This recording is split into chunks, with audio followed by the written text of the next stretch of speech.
In today's video, I'm going to teach you how to integrate HubSpot with Zapier. By the end, you'll have a simple automation that connects HubSpot to Gmail, so activity in HubSpot can trigger an email without manual work. Start by heading to zapier.com and signing into your account. Once you're on the dashboard, look to the left sidebar and click Create, then choose Zaps. This opens the editor where we'll build the workflow.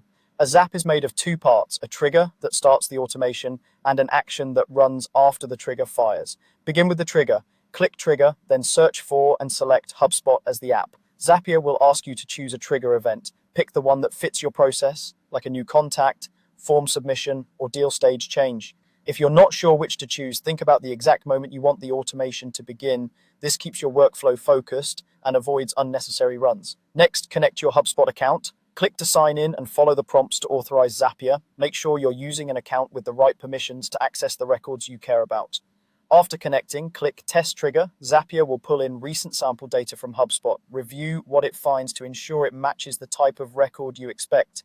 If nothing appears, try creating a quick test record in HubSpot and retesting. With the trigger verified, move on to the action. Click Action and choose Gmail as the app.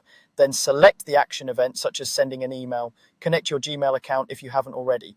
If your email is managed by an organization, you may need admin approval the first time you connect it. Now configure the Gmail action. Use the fields from your HubSpot trigger to populate the email's to, subject, and body. For example, map the contact's email to the to field, include their name in the subject, and pull in details like company or deal info in the body.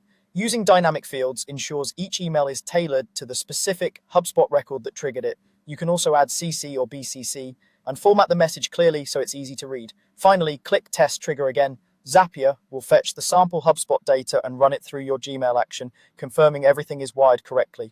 Check the test result for any missing fields or formatting issues and adjust as needed. Once the test looks good, your HubSpot to Gmail integration is set up and ready for use whenever you're ready to finalize it.